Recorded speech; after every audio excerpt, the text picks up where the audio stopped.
Hey everyone, I'm Peter Stories here to guide you today. If you use this video to drift off to sleep, please tap like, hit subscribe, and drop a comment telling me where you're watching from and what time it is there. Now settle in, get cozy, and let yourself relax.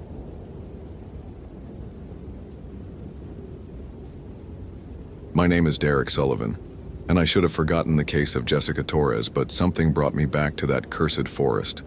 6 years. 6 goddamn years since Jessica Torres vanished without a trace from the Blackwood Trail in Olympic National Park, and I still wake up in cold sweats. Her mother's broken voice echoing in my head. Please, Ranger Sullivan.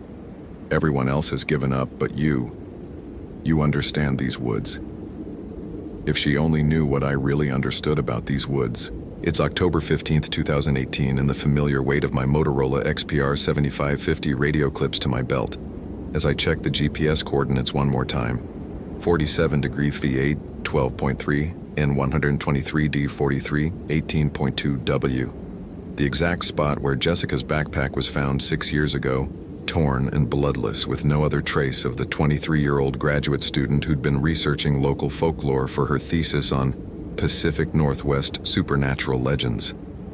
The irony still makes my hands shake. My wife Sarah had begged me not to come back here.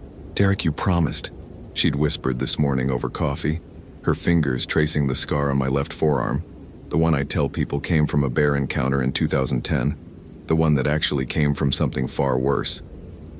"You promised after what happened to you in '66, but I hadn't been to that part of the forest in 1966. I was barely 8 years old then, living in Seattle with my parents.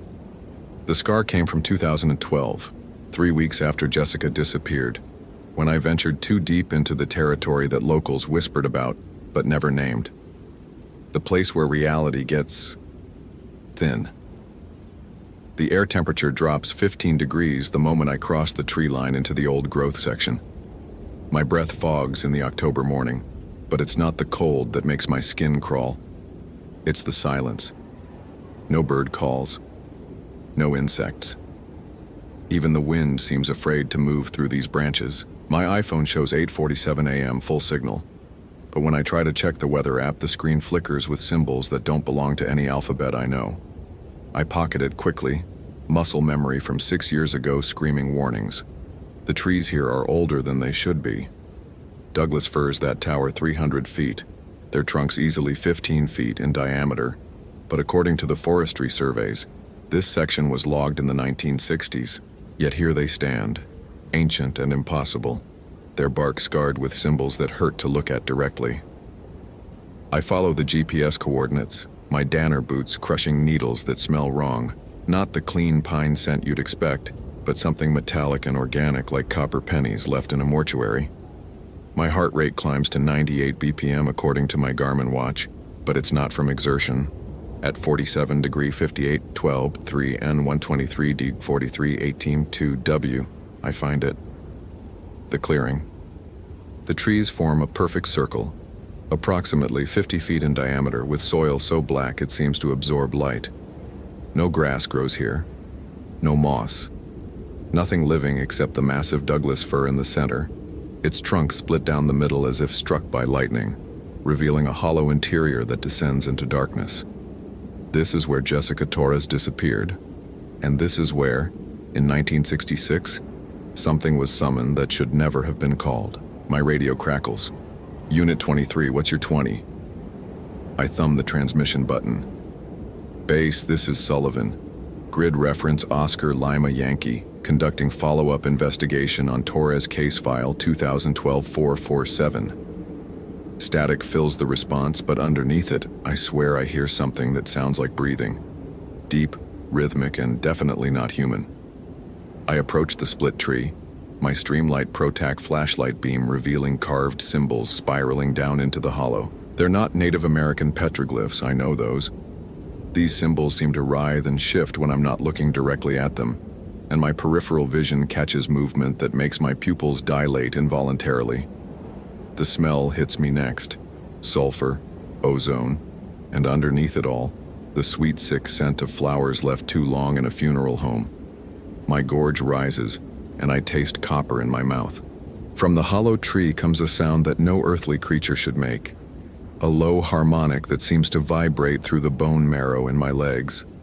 The frequency is around 19 hertz, below normal human hearing, but I can feel it in my chest cavity, making my ribs ache. I know this sound. I've heard it before. "Jessica?" I call out, my voice cracking like a teenager's. "Jessica Torres, if you can hear me, I'm here to bring you home." The harmonic stops. In the sudden silence, my iPhone screen lights up by itself, displaying 11:23 p.m. despite being 9:15 a.m. according to my watch. The date shows October 15th, 1966. Time isn't working right here. It never has. I check my equipment. Garmin GPS reads no satellites found. Radio shows bars but produces only static. Even my compass needle spins wildly before settling on a direction that my training tells me should be north, but the sun's position contradicts entirely. From inside the hollow tree, a voice whispers, "Derek." It's Jessica's voice, but wrong. The pitch is too low, the cadence too measured, and underneath it, harmonizing, are other voices. Dozens of them, all saying my name in perfect unison. "Derek." My hands shake as I draw my service weapon, a Glock 22 that I know will be absolutely useless against whatever waits in that tree. But the familiar weight grounds me, reminds me I'm still human, still bound by the physical laws that govern normal reality, even if those laws don't seem to apply here. "Derek." The voices are getting closer, though nothing emerges from the hollow. Instead, the clearing itself begins to change. The circle of bare earth expands, and I realize I'm standing on ground that wasn't there moments before. Behind me, the tree line has receded impossibly far, and the path I followed disappears into mist that doesn't move with the wind. My Garmin now reads, elevation, 347 feet. I'm underground, but I can still see the sky. Logic screams that this is impossible. But my experience with the supernatural taught me that logic is humanity's first casualty when dealing with forces beyond our comprehension. If this story is giving you chills, smash that follow button for more supernatural horror. What would you do in Derek Sullivan's situation? Comment below. The hollow tree begins to expand, its split trunk widening like a mouth. From within the darkness, shapes move, not quite human, but maintaining the mockery of human form. They wear the tattered remains of hiking clothes from different decades, bell-bottom jeans from the 70s, flannel shirts from the 90s, modern REI gear that looks disturbingly fresh.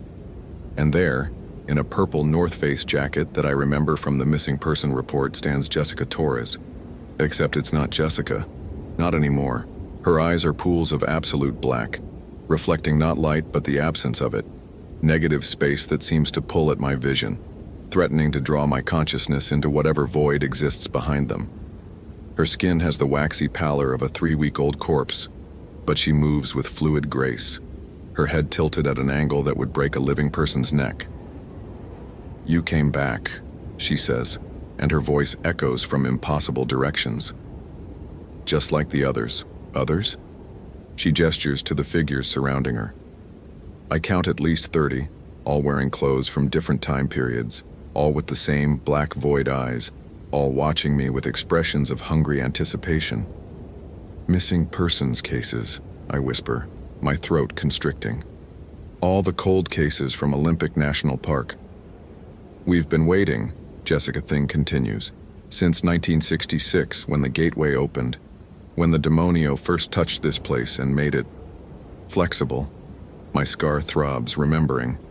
In 2012, when I first encountered the entity that claimed Jessica, it had marked me. Not just the physical scar, but something deeper, a psychic brand that linked me to this place, ensuring I could never truly leave, never truly forget.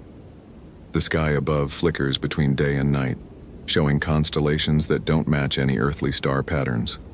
The trees pulse with bioluminescent veins that run beneath their bark like alien circulatory systems. And from the hollow tree, something vast and impossible begins to emerge.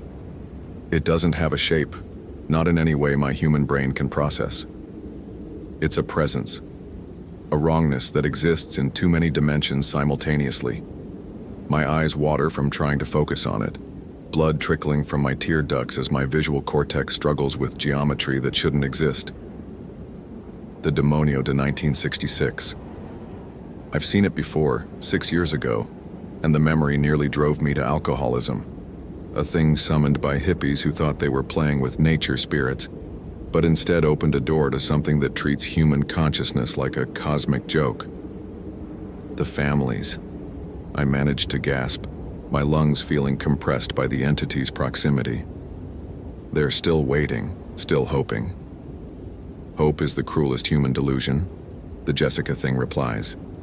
We learned that quickly. Hope makes the feeding so much sweeter. My radio suddenly crackles to life with perfect clarity. Derek, honey, are you there? Sarah's voice. My wife somehow transmitting on my emergency frequency. Derek, Emma has a soccer game at 3. You promised you'd be there. My daughter.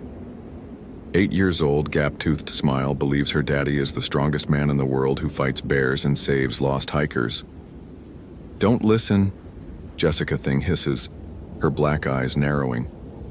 It's trying to anchor you to that reality, but you belong here now. You've always belonged here since the moment we marked you. But I can hear Emma's laugh echoing impossibly through the supernatural static, and Sarah humming while she makes breakfast, and suddenly the weight of normal human life, mortgage payments and parent-teacher conferences and anniversary dinners, feels like the most precious treasure in the universe.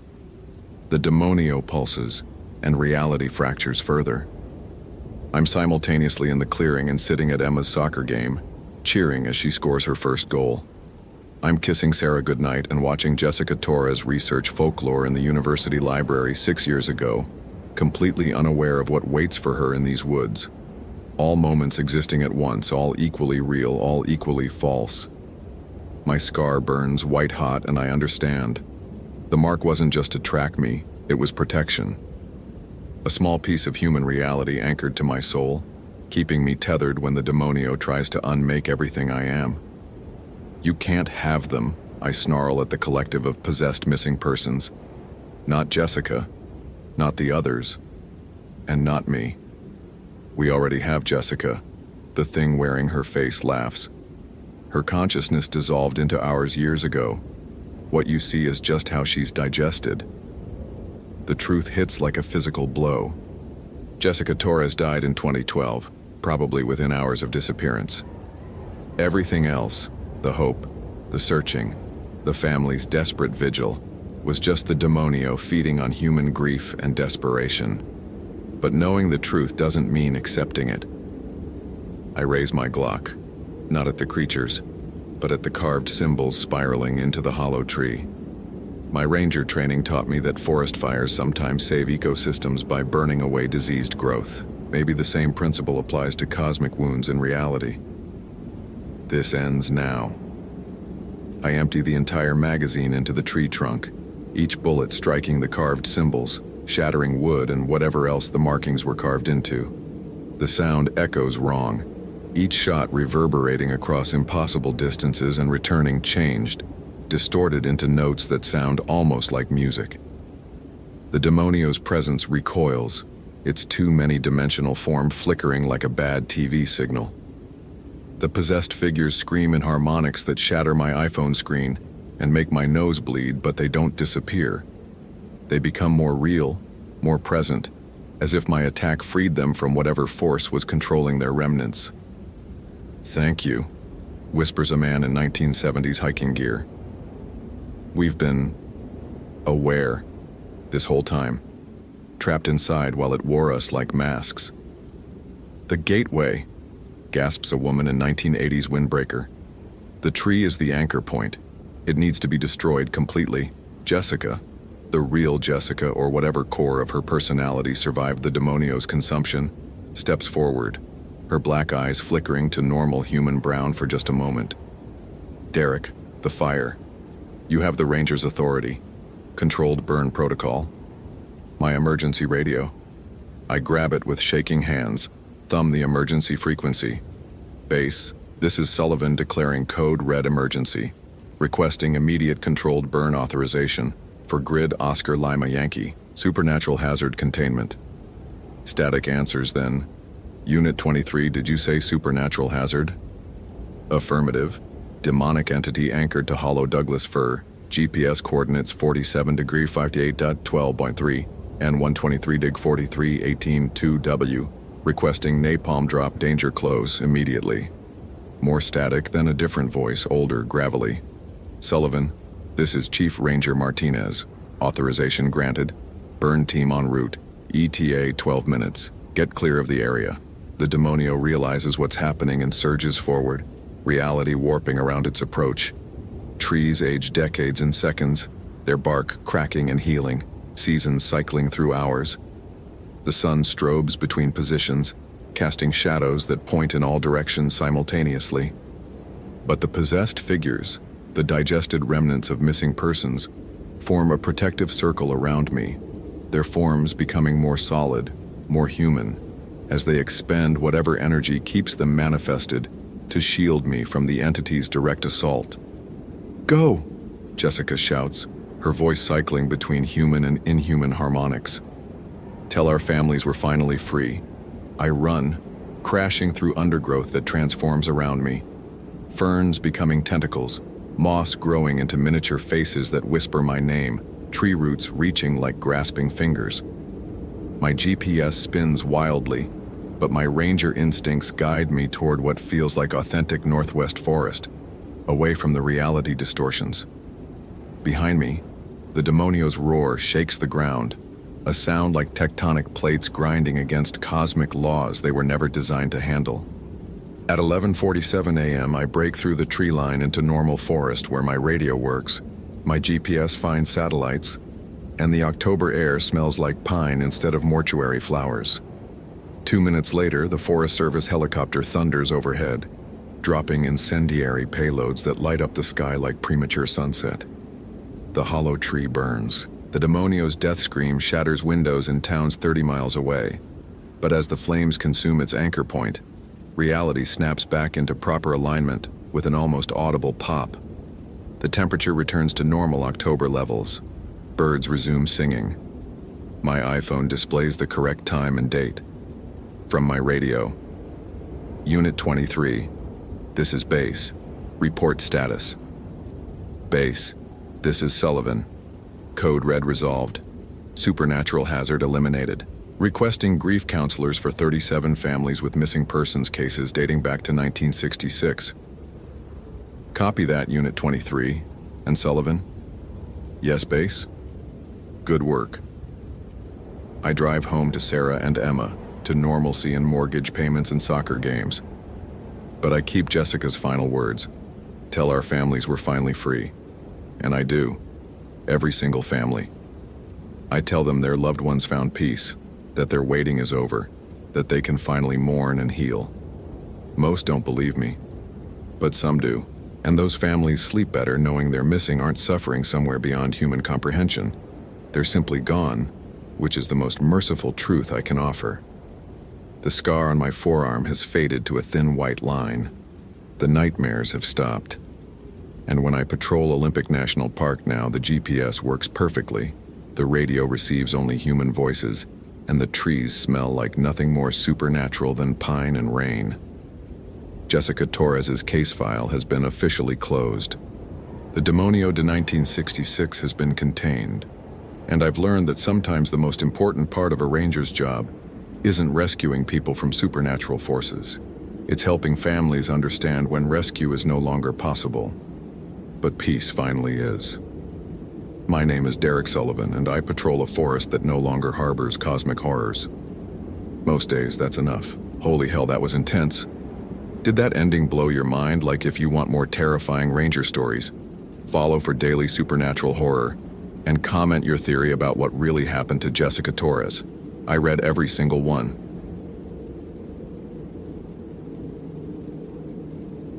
My name is David Chen, and I should have forgotten the case of Kayla Bennett, but something brought me back to that cursed forest. 3 months had passed since her disappearance in the Olympic National Park. 3 months since I'd filed my final report and watched her case slip into the cold files. 3 months since I'd sworn to my wife Linda that I was done with the supernatural shit that had nearly broken me in Montana 5 years ago. But here I was, standing at the Hurricane Ridge trailhead at 5:47 a.m. on October 15, 2018, my breath forming ghosts in the 34-degree air. The new evidence had arrived yesterday, a hiker's GoPro footage showing Kayla on Trail 847, a path that didn't exist on any official park map. A trail I'd searched twice and found nothing but dense undergrowth where the footage claimed to show a clear path. My radio crackled to life. Unit 23, this is dispatch. Confirm your 20, Chen. Hurricane Ridge parking lot. Coordinates 47.9698 degree N, 123.497 cm W. Beginning search pattern Alpha 7. My voice sounded steadier than I felt. The taste of morning coffee turned metallic in my mouth as I adjusted my pack. 52 pounds of gear, including emergency medical supplies, GPS unit, extra batteries, and the Glock 19 I'd started carrying after Montana. Linda had grabbed my arm this morning as I reached for my keys. David, you promised. You said no more ghost chasing after what happened with the Whitmore family. The Whitmore family. Christ. Even thinking their names made my hands shake. I'd found their bodies arranged in a perfect circle around a tree that shouldn't have existed, their faces frozen in expressions of absolute terror. The official report listed it as a bear attack, but I knew better. I'd felt the wrongness in that Montana forest, the way reality seemed to bend and twist when you weren't looking directly at it. This is different, I'd told her, kissing her forehead. Just a missing person. I'll be home for dinner. Liar. The October air carried the scent of decomposing leaves and something else. Something that reminded me of ozone before a lightning strike. My boots crunched on frost-brittle pine needles as I followed the main trail toward the coordinates from the GoPro footage. Each step sent small puffs of vapor from the disturbed earth, and I could feel my heart rate climbing from its resting 72 BPM to something approaching anxiety levels. Kayla Bennett, 23 years old, University of Washington graduate student researching mycorrhizal networks in old-growth forests. She'd been camping alone at Sol Duc, which should have been my first red flag. Nobody camps alone in October, not if they have any sense. Her tent was found perfectly intact, sleeping bag still warm when the campground host discovered it the next morning. No signs of struggle, no blood, no indication she'd even planned to leave. Her field notes ended mid-sentence. The fungal connections here seem to follow patterns that defy conventional understanding. There's a pathway through the forest that appears on no maps, but the mycelium networks clearly indicate. That's where the writing stopped. I'd interviewed her advisor, Dr. Bayrar Sarah Mitchell, who'd described Kayla as methodical, cautious, someone who followed protocol religiously. She would never have wandered off trail without notifying someone, Mitchell had insisted. And she certainly wouldn't have left her research notes unfinished. That work was her obsession. The GPS reading showed I was approaching the coordinates, 479642 degree N, 123.5194 degree W. According to my topographical maps, this should be dense old-growth forest with no established trails. But as I pushed through a curtain of hanging moss, I found it. A clear, well-maintained path winding into the shadows between ancient Douglas firs. Trail 847, a path that had no right to exist. My skin prickled as I stared down the trail. The temperature had dropped at least 10 degrees since I'd entered this section of forest, and my breath now came in visible puffs. The silence was absolute.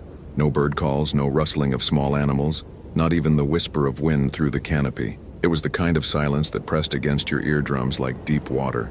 I keyed my radio. Dispatch Unit 23, I'm at coordinates 47.9642 degree N, 123.5194 degree W. I've located an unmapped trail that may be connected to the Bennett disappearance. Static answered me. I adjusted the frequency and tried again. More static. The radio had worked perfectly 5 minutes ago. I pulled out my cell phone. No signal, which wasn't unusual in the deep forest, but the screen showed something impossible. According to my phone, it was 11:47 p.m. That couldn't be right. I'd entered the forest at dawn. I checked my watch, a reliable Suunto that had never failed me. 6:23 a.m. But even as I watched, the digital display flickered and changed. 6:24 a.m., 6:25 a.m., 6:26 a.m., each minute ticking by in real time. My phone continued to insist it was nearly midnight. The metallic taste in my mouth intensified. This was how it had started in Montana. Small wrongnesses that escalated into something that left 4 people dead, and me with PTSD that required 6 months of therapy to manage. But Kayla Bennett was somewhere ahead on this impossible trail. I started walking. The path was surprisingly well maintained, with evenly spaced trail markers every 100 yards.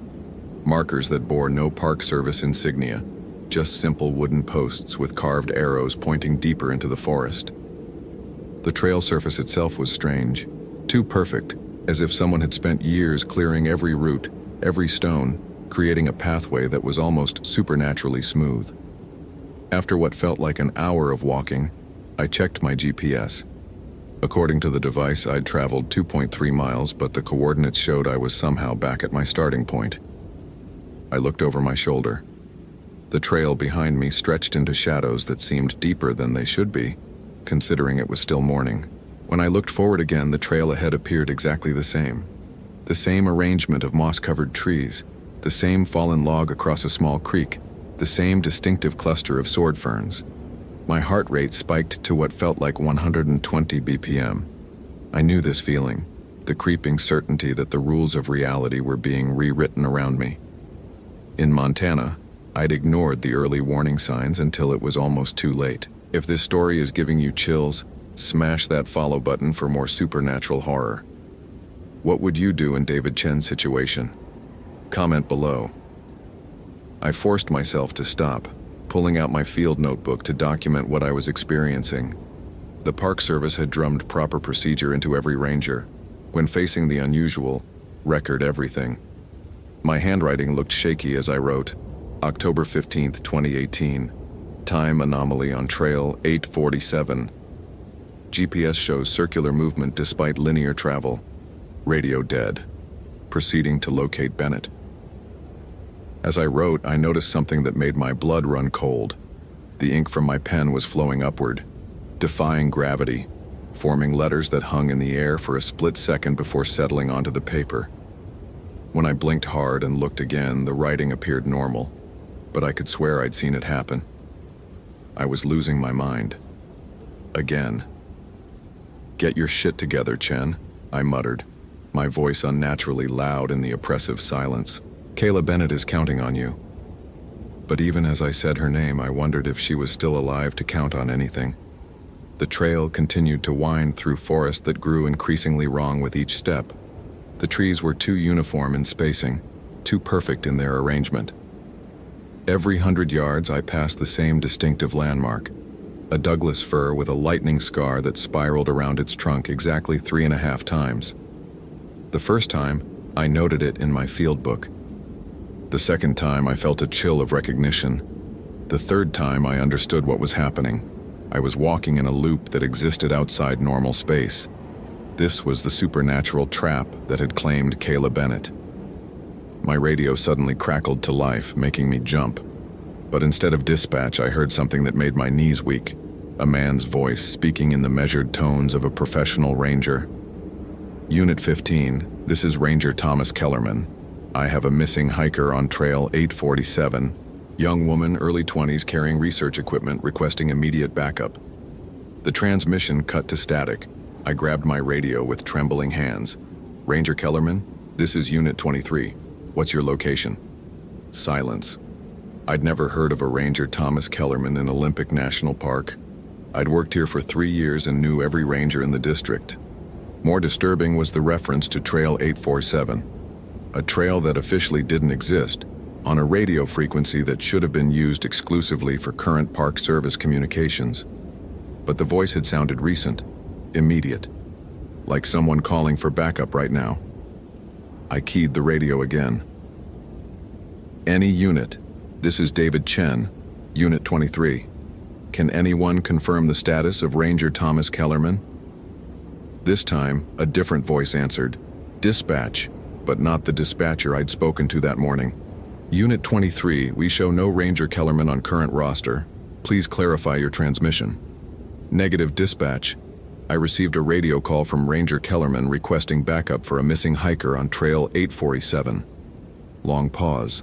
Then, Unit 23, our records show Trail 847 was decommissioned in 1987 following the disappearance of Ranger Thomas Kellerman. Please state your current location. The radio went dead 31 years ago. I was receiving radio transmissions from a dead man. My hands shook as I consulted my Park Service directory, a laminated sheet I carried with contact information for every ranger and staff member. I flipped to the back, where historical information was listed in small print. There it was, in a section labeled Line of Duty Deaths. Ranger Thomas J. Kellerman, 1962-1987. Disappeared during search and rescue operation on Trail 847. Body never recovered. Trail permanently closed. The implications hit me like a physical blow. I wasn't just walking on an impossible trail. I was walking on a trail that had been closed for 3 decades because it had killed the ranger who'd tried to maintain it. And somehow his spirit was still here, still trying to rescue hikers who wandered onto his cursed path, still failing to save them. The forest around me seemed to respond to this realization. The temperature dropped another 10 degrees, and my breath came in thick clouds that lingered too long in the still air. The silence deepened until I could hear my own heartbeat pounding in my ears. When I looked up at the canopy, the spaces between the branches formed patterns that hurt to look at. Geometric shapes that seemed to twist into dimensions my brain couldn't process. This was worse than Montana. In Montana, the supernatural had been chaotic, violent, but ultimately something I could fight or flee. This felt controlled, intelligent, purposeful, like something had been waiting for me to understand the true nature of my situation. I tried to turn around, to retrace my steps back to the trailhead. But when I turned, the path behind me was gone. Where I'd been walking just moments before, there was now only dense forest, trees growing so close together that even a child couldn't squeeze between them. I was trapped on Trail 847, just like Kayla Bennett, just like Thomas Kellerman 31 years ago. My panic response kicked in, elevated heart rate, rapid breathing, tunnel vision. I'd experienced this before, but knowing what was happening didn't make it any easier to control. I forced myself to use the breathing techniques my therapist had taught me. 4 counts in, hold for 4, 4 counts out. On my 3rd cycle, I heard something that made my blood freeze. Footsteps. Someone was walking toward me on the trail ahead, their boots making the same crunching sound mine had made on the frost-covered pine needles. But I could see the path clearly for at least 100 yards, and there was no one there. The footsteps grew closer. I estimated the walker's pace at roughly 3 miles per hour, consistent with someone carrying a heavy pack over moderately difficult terrain. Professional, measured, like a ranger on patrol. "Hello?" I called out. My voice echoed strangely, as if the forest was much larger than it appeared. "Ranger Kellerman?" The footsteps stopped. In the silence that followed, I heard something that nearly broke my sanity. A young woman's voice, scared and desperate, calling from somewhere ahead on the trail. "Help me. Please, someone help me. I'm lost and I can't find my way out." Kayla Bennett. Every instinct screamed at me to run toward her voice, to follow my training and rescue the victim. But my experience with the supernatural had taught me that obvious solutions were usually traps. Still, if there was even a chance she was alive. I started forward, pulling my flashlight despite the daylight. The beam revealed something that shouldn't have been possible. Fresh footprints in the frost, small hiking boots that matched the description in Kayla's file. The prints led deeper into the forest, following the trail that couldn't exist. "Kayla," I shouted. "My name is David Chen. I'm a park ranger. Stay where you are and keep calling." Her voice came again, fainter now, as if she was moving away from me. "Please hurry. There's something wrong with this place. The trail keeps changing."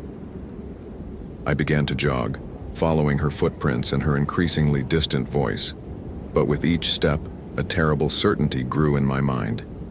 I'd read Kayla's research notes, knew she was a methodical scientist who wouldn't panic easily. The voice I was hearing was too frightened, too generic. It sounded like every scared victim in every horror movie, not like a real person in genuine distress. The supernatural was using her voice to lead me deeper into its trap, but I kept following. Because what if I was wrong?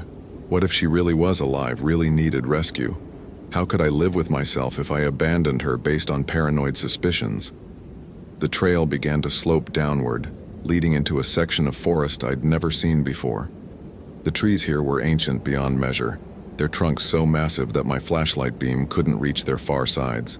Moss hung from their branches like funeral shrouds, and the air smelled of decay and something else, something chemical and wrong. Kayla's voice called again, but now it seemed to come from multiple directions at once, as if she was somehow surrounding me.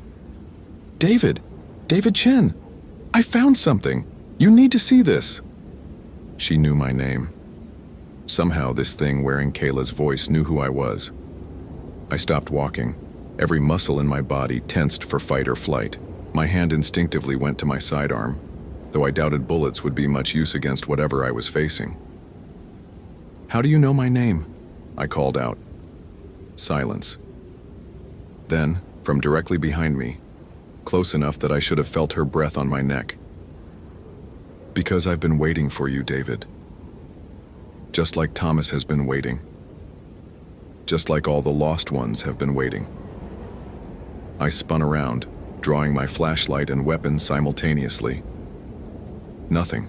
The trail behind me was empty, but in the frost I could see new footprints, small hiking boots that led in a perfect circle around where I was standing. She'd been walking around me while I couldn't see her. My radio crackled again, and Thomas Kellerman's voice filled the silence. Unit 23, this is Ranger Kellerman. The trail won't let you leave, son. It never lets anyone leave. But if you keep walking, you'll understand why we have to stay, why we have to help. Help what?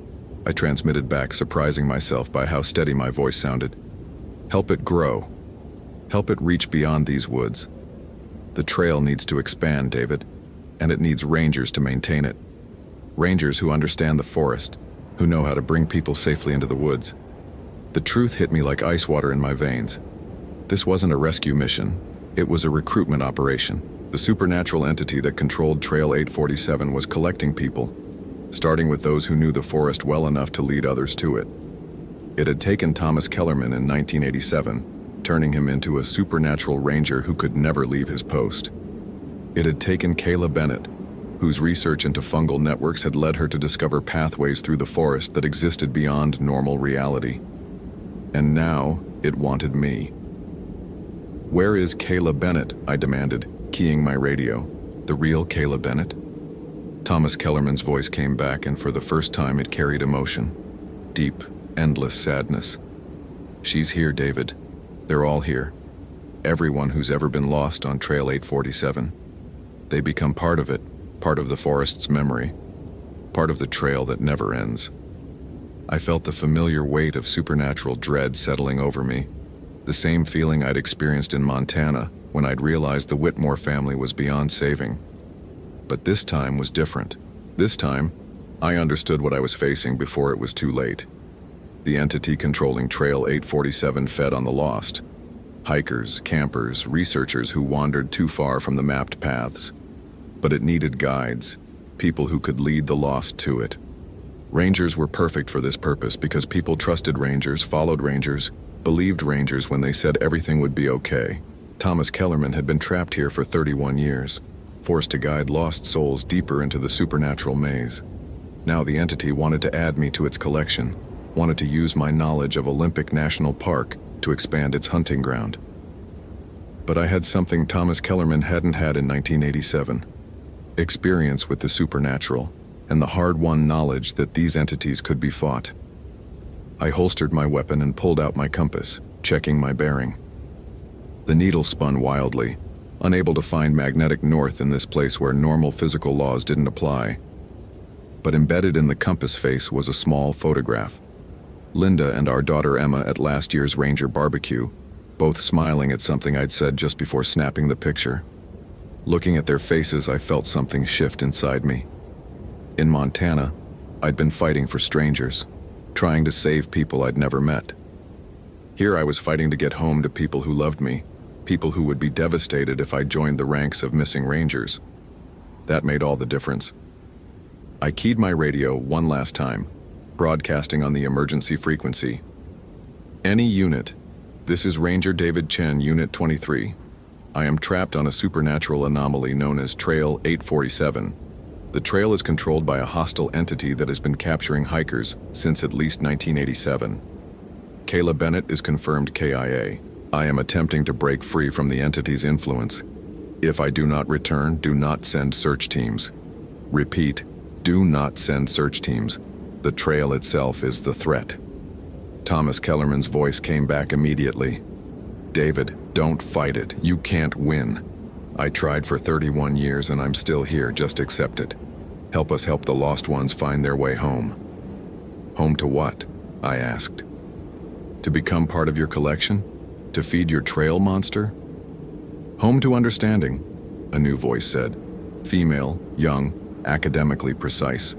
Kayla Bennett, or what was left of her. David, my research showed that the fungal networks in this forest connect everything. Every tree, every plant, every living thing. The trail is just another network, connecting all the lost souls. We're part of something larger now, something beautiful. I could feel the entity's influence trying to work its way into my mind, making the idea of joining the trail sound reasonable, even appealing. No more night shifts, no more dangerous rescues, no more worrying about budgets and bureaucracy. Just eternal service in the forest, guiding the lost to their final destination. But I'd felt this kind of supernatural manipulation before. In Montana, the entity there had tried to convince me that the Whitmore family's deaths were necessary, part of some cosmic balance. I'd almost believed it, almost let it break my sanity completely. The difference was Linda and Emma. I pulled out my cell phone, which still insisted it was nearly midnight, and scrolled through my photos until I found the one I needed. Emma's first day of kindergarten, Linda kneeling beside her on our front porch, both of them looking excited and nervous. I'd taken the photo from the same spot where I stood every morning with my coffee, watching my family start their day before heading out to protect other families in the forest. That was my purpose. Not to join some supernatural collective, but to protect the people I loved and the people who visited the parks I served. I closed my eyes and focused on that purpose, on the weight of my ranger badge against my chest, on the oath I'd taken to protect and serve. When I opened my eyes, the forest around me looked different, less perfect, less geometrically impossible. The trail still extended in both directions, but I could see small imperfections now, places where the supernatural construct didn't quite align with reality. Thomas, I said into my radio, you've been fighting the wrong battle for 31 years. You can't escape the trail because you're trying to maintain it, trying to help it capture people. But what if you stopped helping? What if you started sabotaging it instead? Long silence. Then, I tried that, David. Early on. But every time someone gets lost, every time I hear them calling for help, I have to respond. It's what we do. It's who we are. No, I said firmly. It's who we choose to be. And I choose to be someone who goes home to his family. I started walking back the way I'd come, but instead of following the trail, I walked directly toward the trees that had appeared to block my path. As I approached them, focusing on my purpose and my love for Linda and Emma, the supernatural illusion began to waver. The trees became translucent, then faded entirely. Behind me, I heard Kayla Bennett's voice. David, don't leave us. We're family now. We take care of each other. I didn't turn around. Thomas Kellerman's voice was more urgent. David, if you break the connection, you'll damage the network. People will get lost without the trail to guide them. People get lost because the trail exists, I replied. It's not helping them, it's hunting them. I kept walking, pushing through supernatural barriers that felt like walking through thick spider webs. With each step, I felt the entity's influence weakening, its control over the local reality fragmenting, and then I heard something that made me stop. Not another supernatural voice, but my radio crackling with genuine dispatch communications. Unit 23, this is dispatch. We show you've been out of contact for 6 hours. Please confirm your status and location. 6 hours. According to my watch, I'd been on Trail 847 for less than 2 hours, but the real world had continued without me. I checked my GPS. It showed my actual coordinates now, placing me roughly 3 miles from the Hurricane Ridge parking lot. Dispatch Unit 23. I'm returning from Search Sector Alpha 7. Negative contact with missing subject Kayla Bennett. Trail conditions hazardous due to weather anomalies. Recommend against further search operations in this sector. Copy, Unit 23. Return to station for debriefing. As I walked toward the trailhead, the normal sounds of the forest gradually returned. Bird calls, rustling leaves, the distant sound of traffic on the park road. The temperature rose to normal October levels, and my breath stopped forming visible clouds. When I finally reached my truck, I sat in the driver's seat for several minutes, just breathing and trying to process what I'd experienced. My hands were steady now, my heart rate back to normal. I'd faced the supernatural again and won, not by fighting it directly, but by refusing to accept its version of reality. But I knew Kayla Bennett was truly gone, just like Thomas Kellerman, just like everyone else who'd vanished on Trail 847 over the past 31 years. And I knew the trail was still out there, still hunting, still waiting for the next researcher or hiker who wandered too far from the mapped paths. I wrote my report as honestly as I could, documenting the trail anomalies and recommending that the entire sector be declared off-limits to public access. I knew my supervisors would assume I'd experienced altitude sickness or dehydration, but the important thing was that no other search teams would be sent into that area. When I got home that evening, Linda was waiting on the front porch, just like in the photograph I'd used to anchor myself to reality. "How did it go?" she asked, studying my face carefully. She'd learned to recognize the signs of a supernatural encounter, even though we never spoke about them directly. "Dead end," I said, which was true enough. "Case stays cold." She nodded and put her arms around me. "Emma's at soccer practice. We have an hour to ourselves." As we walked into our house together, I felt the last of the supernatural influence fade from my mind. I was home, I was safe, and I was exactly where I belonged. But that night, lying in bed next to Linda, I kept thinking about Thomas Kellerman's voice on the radio, still trying to help after 31 years of supernatural captivity. And I wondered how many other rangers had faced similar tests. How many had chosen duty over family and ended up feeding the very threats they'd sworn to protect people from. I'd gotten lucky. I'd had an anchor to the real world, a reason to fight that was stronger than any supernatural influence. Not everyone would be so fortunate. The next morning, I submitted a request for transfer to a different park, somewhere far from Olympic's ancient forests and their impossible trails. Linda didn't question my decision, and Emma was excited about the possibility of living somewhere new. We moved to Yellowstone 6 months later, where the supernatural threats were more straightforward. Thermal features that occasionally behaved in ways that defied physics, wildlife that sometimes showed signs of intelligence beyond normal animal behavior. Nothing like Trail 847, but I kept Thomas Kellerman's story in my incident files, a reminder of what could happen to rangers who forgot that their first duty was to return home safely to their families. And sometimes late at night when I was monitoring the radio, I would hear faint transmissions on frequencies that should have been empty. Professional voices calling for backup, reporting missing hikers, trying to maintain trails that existed only in the spaces between reality. The voices of rangers who had chosen duty over love and paid the ultimate price for that choice. I never responded to those transmissions, but I always said a prayer for the lost souls who continued their patrols in forests that existed outside of time and space, forever trying to help, forever failing to save the people they'd sworn to protect.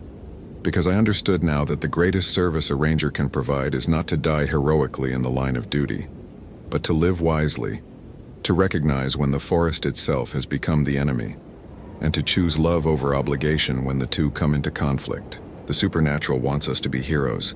Sometimes the most heroic thing we can do is refuse to play its game. Holy hell, that was intense. Did that ending blow your mind?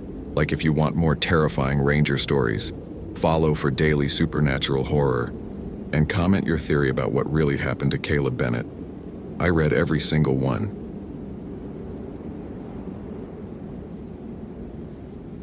My name is Tyler Brooks, and I should have forgotten the case of Ashley Turner. But something brought me back to that cursed forest. 3 months. 3 goddamn months since the 22-year-old graduate student vanished without a trace from the Blackstone Ridge Trail system in Olympic National Park. The official search had been called off after 2 weeks. The FBI profilers had packed up their laptops and theories. The volunteer search parties had returned to their regular lives, posting half-hearted still missing shares on Facebook that fewer people engaged with each day. But I couldn't let it go. My Garmin eTrex 30X showed coordinates 47 57 32.4 N 123 28 19 2W as I parked my green Ford Ranger at the same trailhead where Ashley's Subaru Outback had been found on that fog-choked morning in August.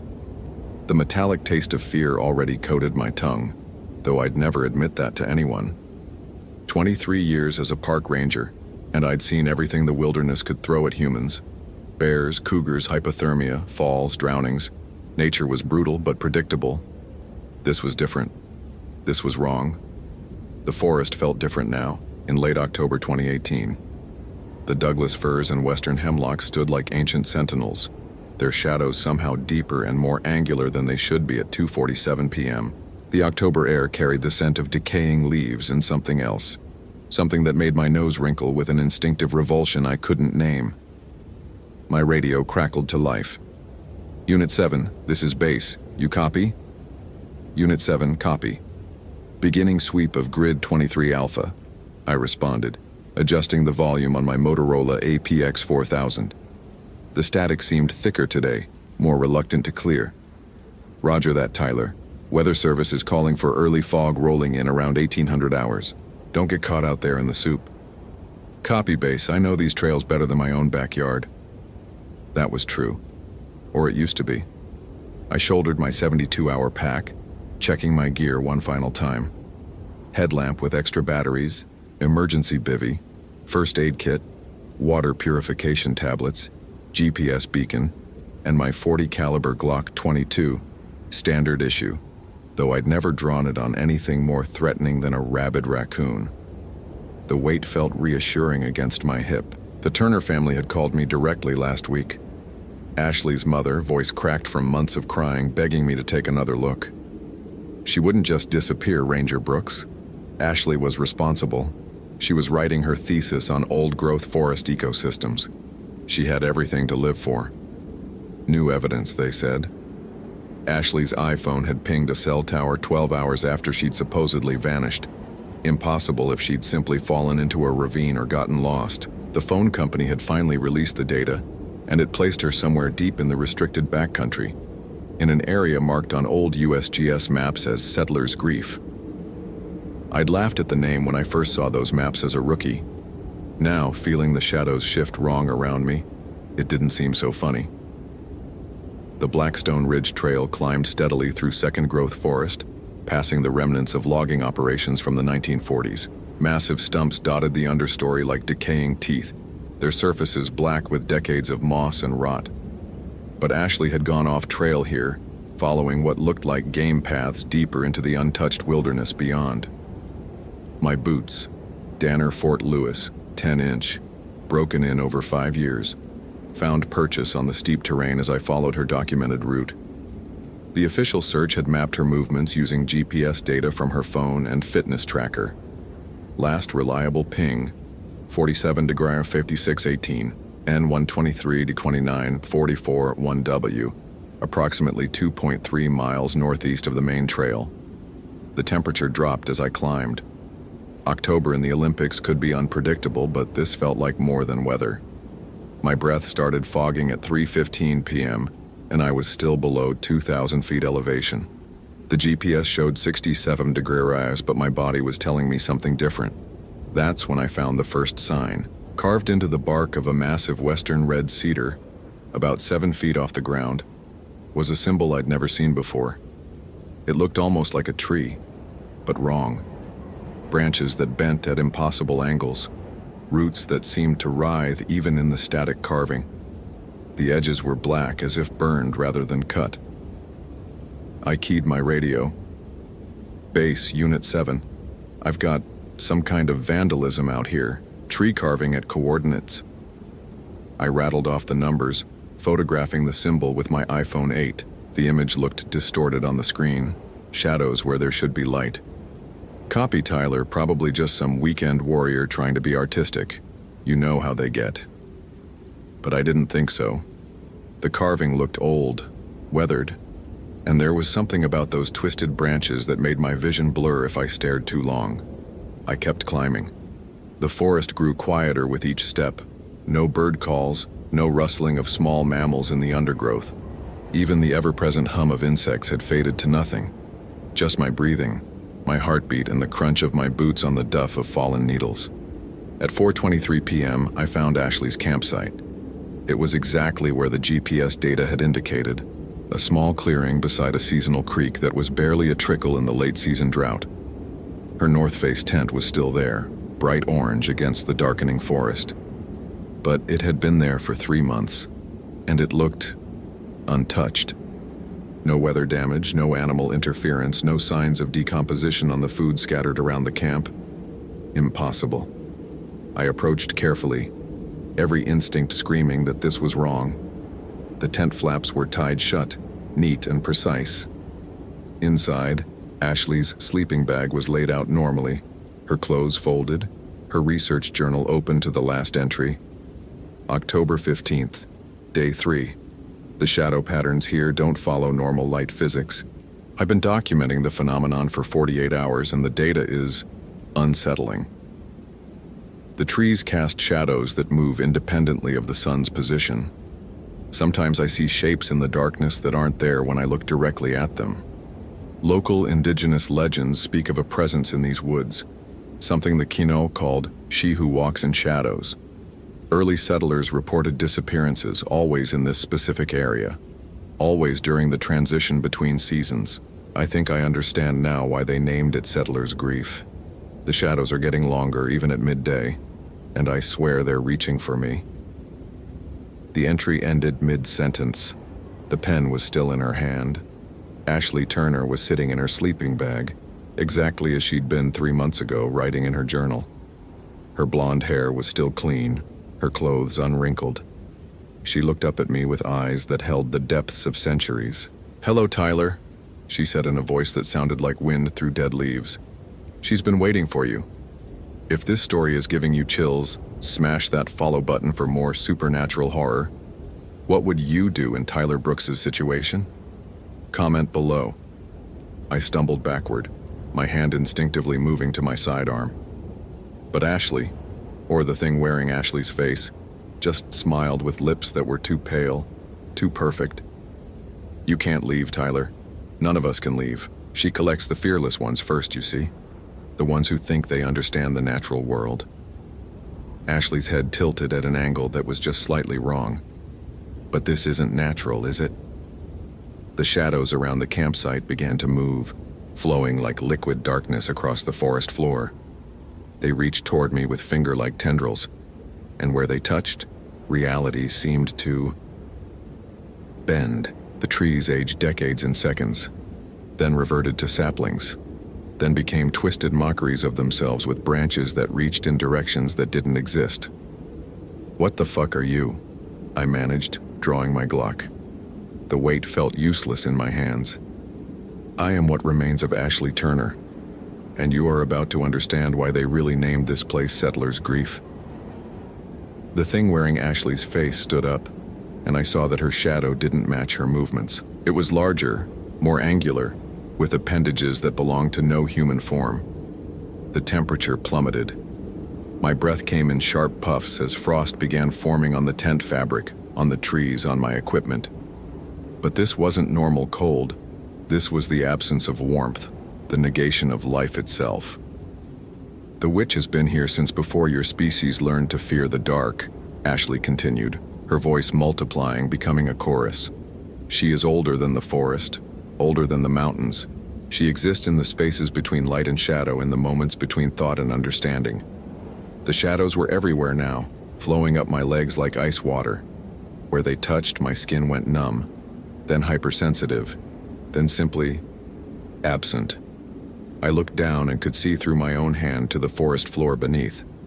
She feeds on certainty, Tyler, on the confidence of those who think they know how the world works. You've spent 23 years believing you understood the wilderness. believing you could protect people from its dangers. But you never understood the real danger, did you? I tried to run, but my feet were rooted to the spot. Not physically, something deeper. My will, my determination, my core sense of self was being drained away through those creeping shadows. The indigenous peoples knew, Ashley said, walking closer. With each step, she became less human, more angular, her proportions shifting in ways that hurt to perceive. They knew that some places exist outside the normal flow of reality. Sacred spaces, cursed spaces. Places where the barriers between what is and what shouldn't be grow thin. My radio crackled with static, and through the white noise I heard voices. Not from base. These were older, desperate. Help us. Trapped. Can't find the way out. The shadows are moving. God, the shadows are moving. Every person who has disappeared in these woods over the past century, Ashley explained, her face now a shifting kaleidoscope of features, sometimes her own, sometimes strangers I'd never seen, sometimes things that weren't human at all. We're all here, Tyler, collected, preserved, made into part of her eternal moment between day and night. The shadows reached my chest, and suddenly I could see them all, dozens of people standing among the trees, all perfectly preserved at the moment of their capture. Hikers from the 1990s, loggers from the 1940s, indigenous hunters from centuries past, and far older things, humans but not quite, wearing clothes that belonged to no historical period I recognized. And above them all, moving through the canopy like liquid darkness given form, was the witch herself. She was vast and intimate simultaneously, a presence that existed in every shadow while also being none of them. Looking at her was like trying to focus on the space between thoughts, the pause between heartbeats. She was the moment of doubt that creeps in during the darkest part of the night, the certainty that you're being watched when you're absolutely alone. "Do you understand now?" Ashley asked, and her voice was the sound of my own fear-given voice. "This isn't about good and evil, predator and prey. This is about the fundamental nature of reality. She exists because uncertainty exists, because even the bravest, most confident people harbor secret doubts about what they think they know." The shadows reached my throat, my face. My vision began to fade, but as it did, I finally saw the truth. The forest wasn't haunted. The forest was normal. We were the abnormality. Brief flames of consciousness and certainty burning in an infinite darkness that was patient, eternal, and hungry. The witch wasn't a monster in the woods. She was the woods, and the mountains, and the spaces between the stars. She was the vast indifference of the universe made manifest, feeding on our desperate need to believe that we mattered, that we understood anything at all. My last rational thought before the shadows claimed me was a realization that broke my mind. The witch hadn't taken Ashley Turner 3 months ago. She'd taken her decades ago, centuries ago, in a time loop of eternal capture that existed outside normal causality. And now she was taking me in every moment simultaneously, past, present, and future collapsing into a single point of cosmic terror. As Tyler Brooks, the fearless ranger who thought he knew the natural world, ceased to exist, I understood that fear wasn't the opposite of courage. Fear was the only reasonable response to a universe so vast and incomprehensible that human consciousness was nothing more than a brief, flickering accident. I joined the others among the trees, perfectly preserved in my moment of absolute understanding. And I began to wait for the next fearless soul to stumble into our eternal dusk, ready to explain to them why they had always been wrong about everything. The forest returned to silence, save for the whisper of wind through branches that cast shadows in directions that didn't exist. And somewhere in that unnatural quiet, a radio crackled with a transmission that would never be answered. "Unit 7, this is base. What's your status? Tyler, do you copy?" In the gathering darkness of settler's grief, Ashley Turner opened her research journal to a fresh page and began to write. October 23rd, Day 3. The shadow patterns here don't follow normal light physics. Holy hell, that was intense. Did that ending blow your mind? Like if you want more terrifying ranger stories, follow for daily supernatural horror. And comment your theory about what really happened to Ashley Turner. I read every single one.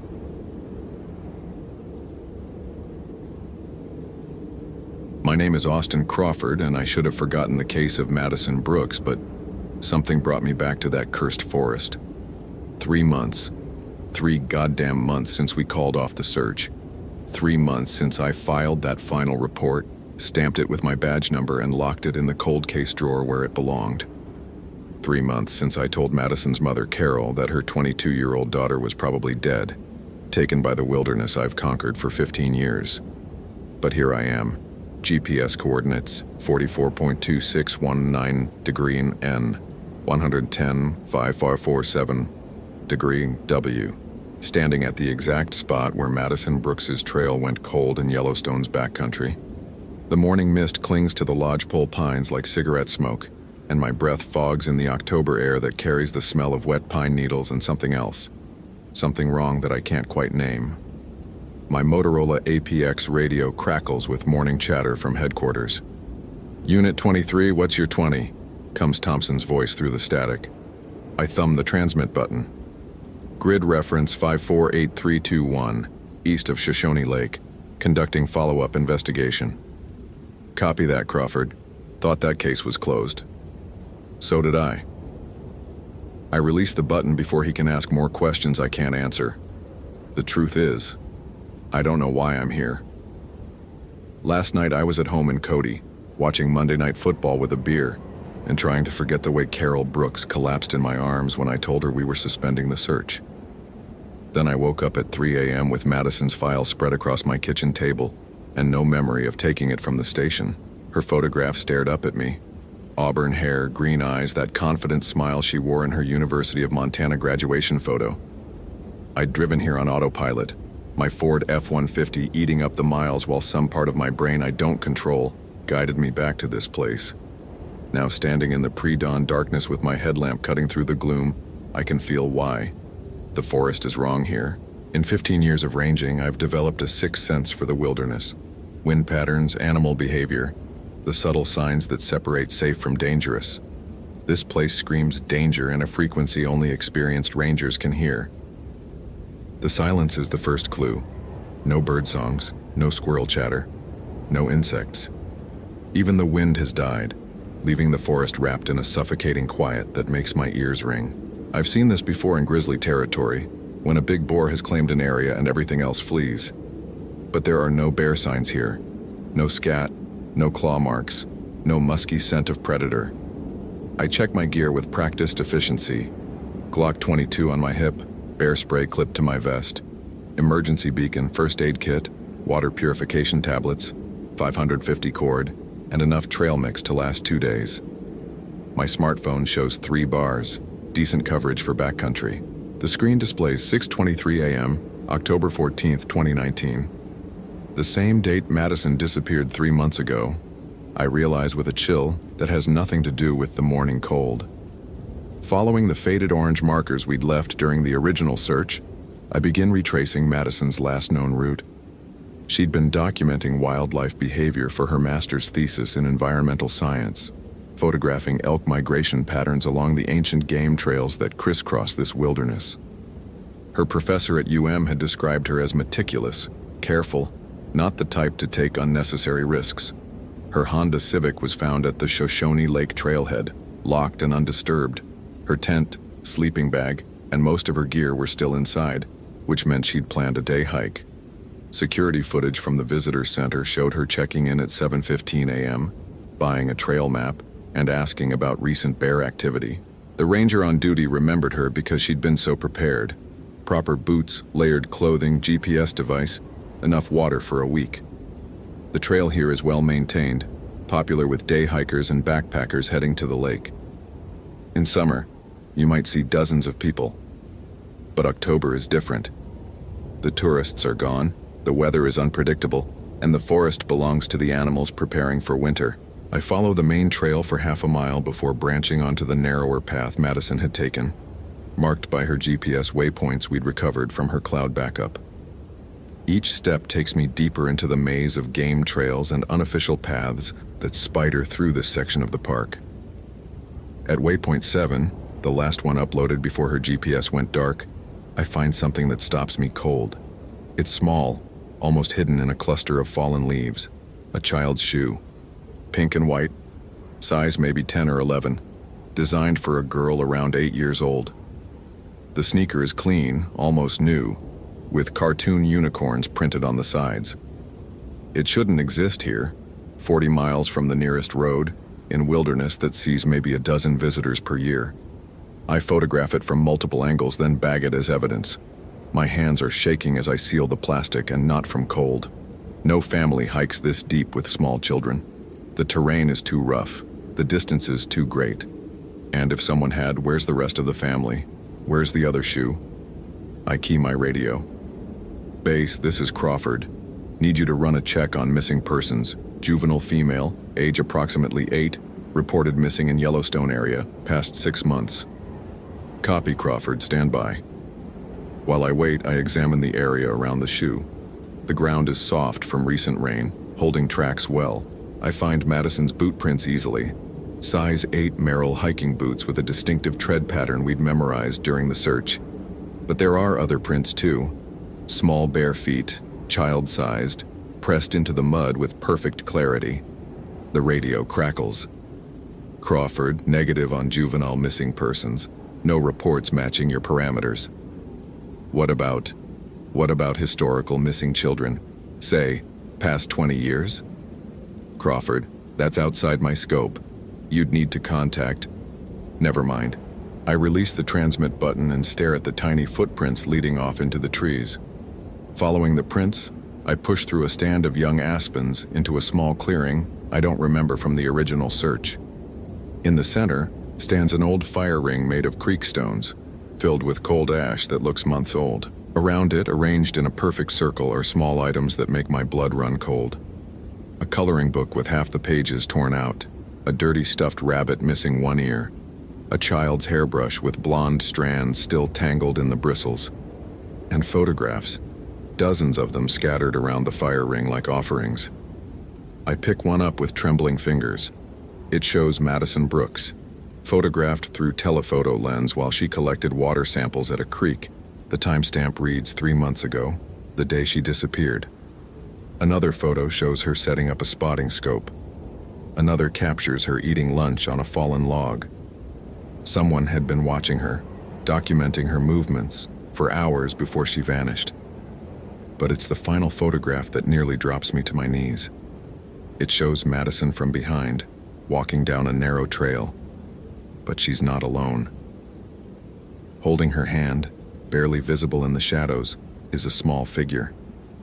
A child in a faded dress, face obscured by dirty blonde hair. My vision blurs. The forest spins around me. I've seen crime scenes that would make civilian cops vomit, pulled bodies from rivers and scraped remains off cliffsides, but this photograph hits me like a physical blow, because I recognize something about that child, something that reaches into the deepest part of my brain and screams warnings in a language older than words. If this story is giving you chills, smash that follow button for more supernatural horror. What would you do in Austin Crawford's situation? Comment below. The radio on my belt erupts in static so loud it makes me jump. When it clears, I hear something impossible. Children singing. Their voices are sweet and innocent, drifting through the static like a half-remembered lullaby. Ring around the rosy, pocket full of posies, ashes, ashes, we all fall down. I fumble for the volume control, but the singing stops abruptly, replaced by dead silence. My hands are shaking as I try to raise dispatch. Base, this is Crawford, do you copy? Nothing but static. Base, Crawford requesting immediate backup at coordinates. I check my GPS and freeze. The screen shows no signal, no coordinates, just a blank map with a slowly spinning wheel where my location should be. My iPhone is the same. No signal, no GPS, no time display. The screen flickers between apps randomly, showing glimpses of text messages I never sent, photos I never took. In one, I see myself standing in this same clearing, but it's daylight and I'm smiling at something off camera. In another, Madison Brooks sits by the fire ring, but her eyes are black holes and her mouth is open in a silent scream. The temperature plummets. My breath becomes visible in sharp puffs, As an unnatural cold settles over the clearing, the hair on my arm stands up beneath my uniform sleeves and a metallic taste floods my mouth. The same taste I remember from my one lightning strike encounter, when the air itself became electric and dangerous. That's when I hear it. Faint but unmistakable. A child's laughter, coming from deeper in the forest. I draw my sidearm, standard protocol when facing unknown threats. The Glock's weight feels reassuring in my hands, but I know bullets won't help me here. Whatever took Madison Brooks, whatever left that child's shoe in those photographs, isn't something that bleeds. The laughter comes again, closer this time.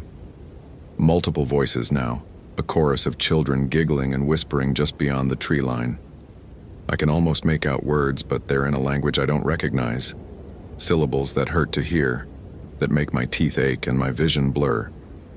"Madison!" I call out, my voice cracking like I'm 13 again. "Madison Brooks, if you can hear me, make a sound." The response comes immediately. Madison's voice, clear as day, calling from somewhere ahead. "Help me, Austin. I'm here. I'm right here." Every instinct screams at me to run.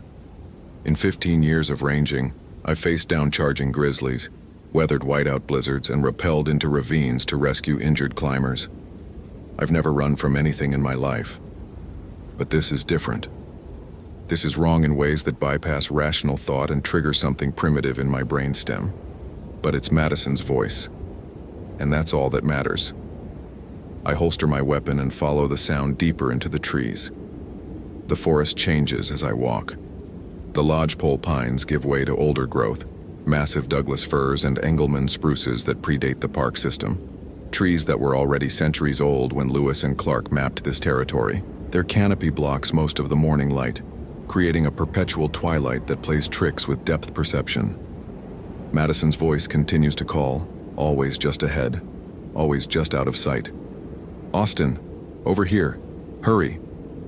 But something's wrong with the acoustics.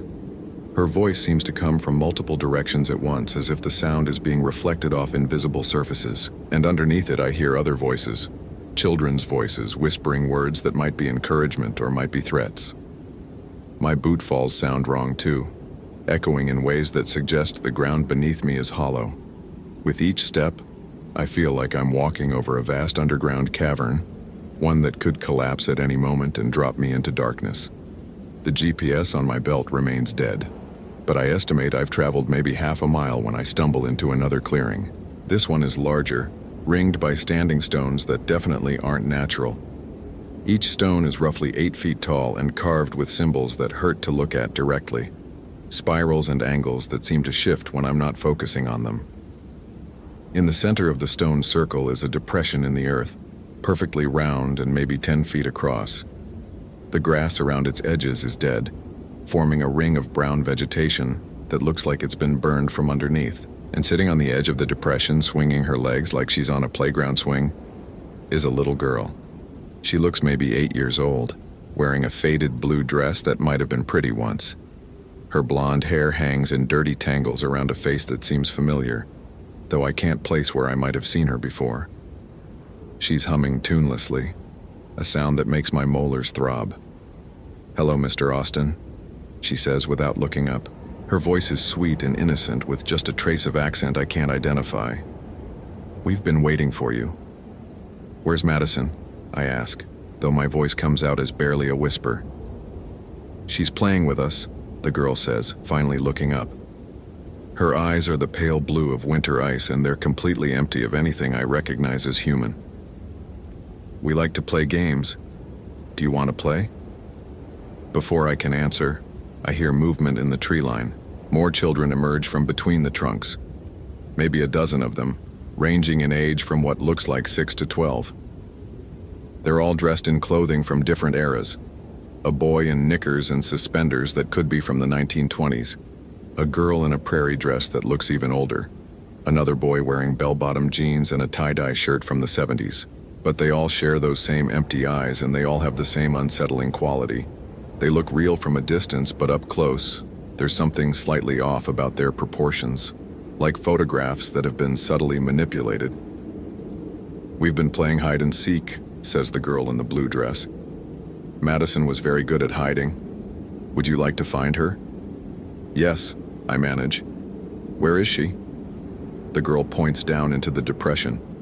She's down there, with all our other friends. I take a step closer to the edge and immediately wish I hadn't. The depression isn't just a hole in the ground. It's a shaft that disappears into absolute darkness. The air rising from it carries the smell of wet earth and something else, something organic and sweet that reminds me of the bear cache that went bad last summer. How deep does it go? I ask. Deep enough, says a boy with a gap-toothed grin. Deep enough for everyone. Madison needs help getting out. The girl in blue continues. She's been down there for 3 months waiting for someone strong enough to help her climb up. But first you have to play our game, adds another child. This one wearing what looks like a Victorian-era dress complete with petticoats. Those are the rules.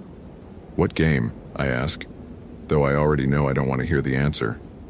Red light, green light, says the girl in blue, clapping her hands together with obvious delight. You try to reach the bottom of the hole and we try to stop you.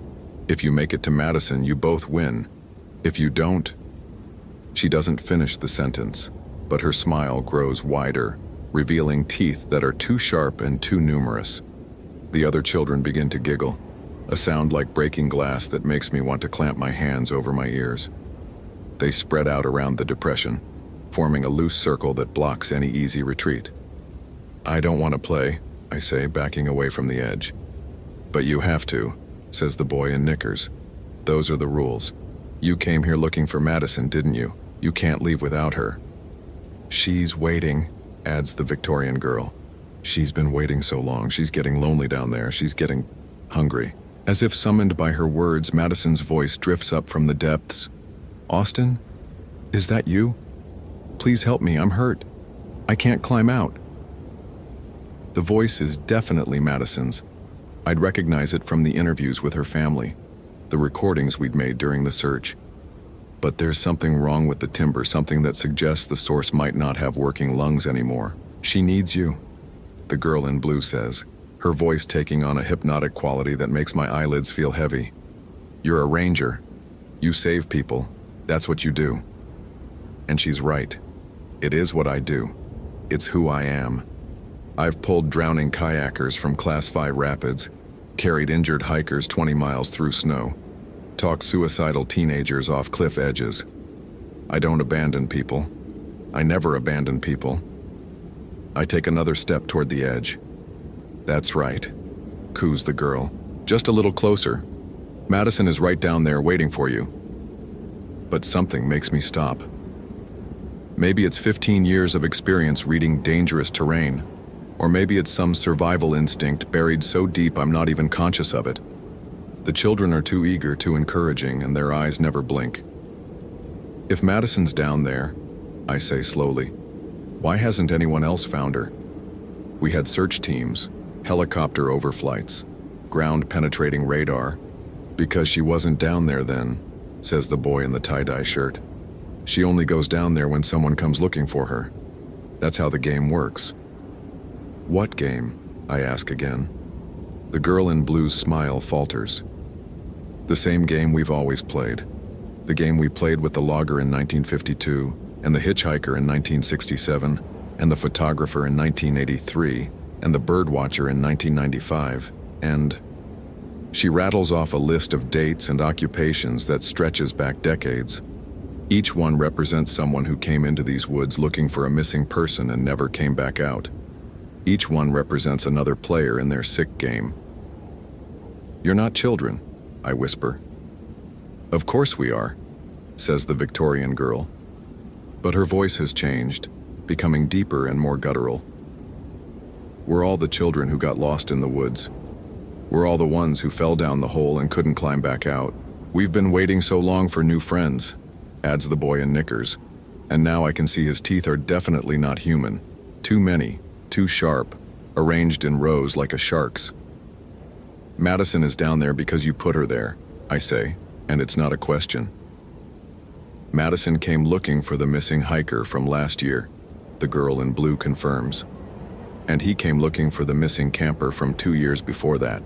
And she came looking for the missing hunter from 3 years before that. It's a long chain, Mr. Austin. A very long chain that goes back and back and back. The depression in the center of the stone circle isn't just deep, it's ancient. I can see now that the standing stones are worn smooth by centuries of weather, carved with symbols that predate any known Native American culture in this region. This isn't just a trap. It's a feeding ground that's been active for generations. "What are you?" I ask. "Hungry," they say in unison, and their voices blend together into something that definitely isn't human. "So very hungry." Madison's voice calls up from the depths again, but now I can hear the wrongness in it clearly. The cadence is right, the tone is familiar, but it's like a recording played through a broken speaker, close enough to fool someone who desperately wants to believe, but not close enough to fool someone who's looking for the deception. "You can still play," says the girl in blue, though her form is beginning to waver like heat shimmer. "You can still win. All you have to do is climb down and bring Madison back up. How hard could that be for a big, strong ranger like you?" The other children begin to close the circle, moving with jerky, unnatural gaits that remind me of marionettes controlled by a drunk puppeteer. Their faces are shifting too, losing their human proportions and revealing something underneath that my brain refuses to fully process. I draw my weapon again, though I know bullets won't help. "Stay back." They laugh, a sound like wind through a cemetery that makes my vision blur and my hands shake. "What are you going to do, shoot us? We're children, Mr. Austin. Sweet, innocent children who just want to play." But they're not children anymore, if they ever were. The disguises are falling away like shed skin, revealing things that might have been human once but have been changed by whatever lives at the bottom of that hole. Their limbs are too long, their joints bend in impossible directions, and their eyes are holes into somewhere else, somewhere cold and hungry and endless. "You can't leave," says the thing that was the girl in blue. "The rules say you have to play. You came here looking for someone. You can't go back empty-handed. What would you tell her family?" And that's the hook, isn't it? That's how they've been catching people for decades, maybe centuries. They find the ones who can't walk away, the ones whose sense of duty and responsibility won't let them abandon a search. The rangers and the guides and the search and rescue volunteers, all the people who define themselves by their refusal to give up. Carol Brooks's face flashes through my mind. The way she collapsed when I told her we were suspending the search. The way she begged me not to stop looking. The promise I made that I'd never stop trying to find her daughter. But Madison isn't down there. Madison never was down there. Madison is gone in a way that makes rescue impossible, and has been gone since the day she disappeared 3 months ago. Whatever's impersonating her voice from the depths is just bait, like the anglerfish's lure, or the pitcher plant's sweet nectar. "I'm leaving," I announce, though my voice shakes. "No," they say in unison. "You're not." The circle contracts. The things wearing children's faces move closer, their forms continuing to shift and blur. Behind them, the forest itself seems to be changing, the trees moving closer together, the paths I used to reach this clearing fading from existence. This is how they do it. They lure people in with missing person cases, then trap them in this place until hunger and desperation drive them down into the hole. And once you're down there, you become part of the game. Another voice calling for help, another lure to bring in the next rescuer. I raise my weapon and fire 3 shots into the air, the universal distress signal. The gunshots echo through the forest like thunder, but they're absorbed and muffled by the unnatural silence as if the sound waves are being swallowed by something hungry. The things around me laugh again, and I realize my radio is crackling with activity. Not dispatch, something else. Voices I don't recognize, speaking in languages that predate English, reporting coordinates that don't exist on any map. My GPS suddenly springs to life, showing my location as a blank spot surrounded by warnings. Restricted area, authorized personnel only. Danger, geological hazard. But it's too late for warnings. The circle is closing, and there's nowhere to run. The forest behind me has become a wall of thorns and twisted trees that block any escape route. The only way out is through them, or down into the hole. Choose. says the thing that was the girl in blue. Play the game, or stay here forever.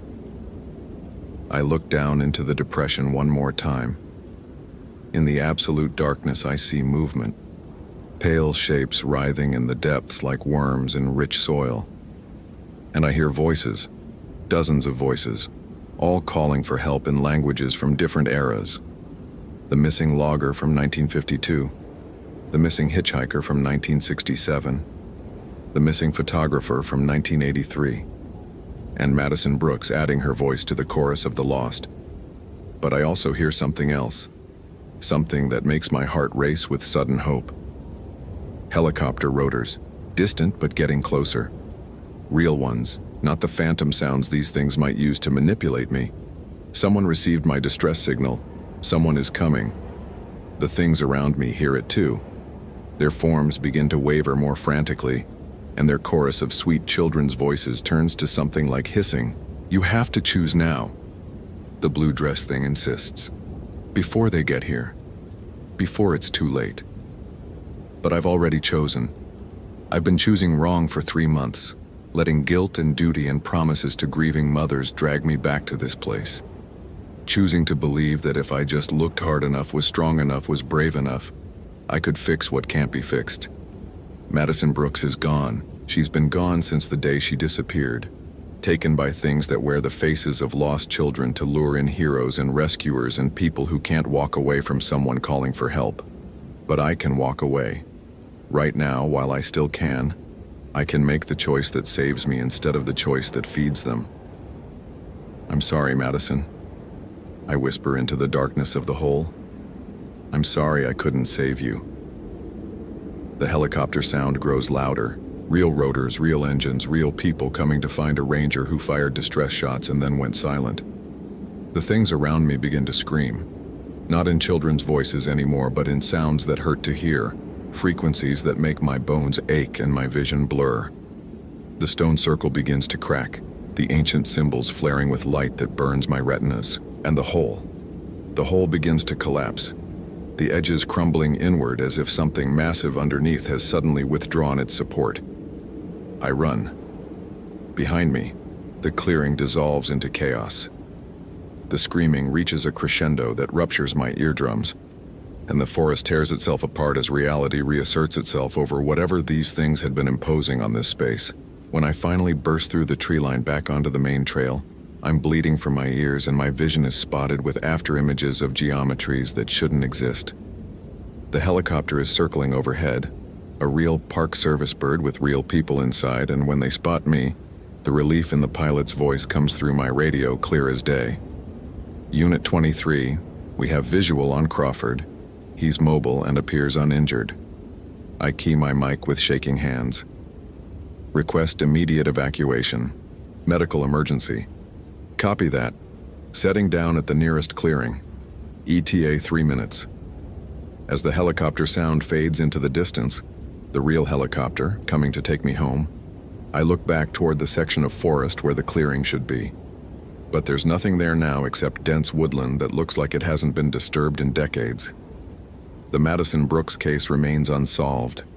The file is still in the cold case drawer, still marked as an active missing person investigation.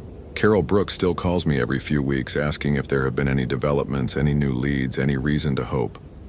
I tell her we're still looking. I tell her we'll never stop looking. Because that's what she needs to hear, and it's what keeps her functioning. But I know the truth now. Madison Brooks was never missing in the way we understand missing. She was taken, consumed, absorbed into something that's been feeding in those woods for longer than our maps have existed.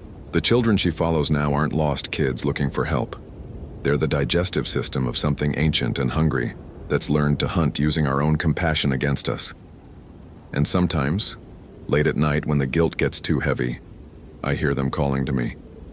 Sweet children's voices drifting through my dreams asking me to come back and play their game, promising me that Madison is still down there, still waiting, still needing rescue. But I don't go back. I won't go back, because walking away from someone calling for help might make me a coward, but going back would make me food. The forest keeps its secrets, and some secrets are meant to stay buried. even the ones that sound like missing college students calling your name. Holy hell, that was intense. Did that ending blow your mind? Like if you want more terrifying Ranger stories, follow for daily supernatural horror. And comment your theory about what really happened to Madison Brooks. I read every single one.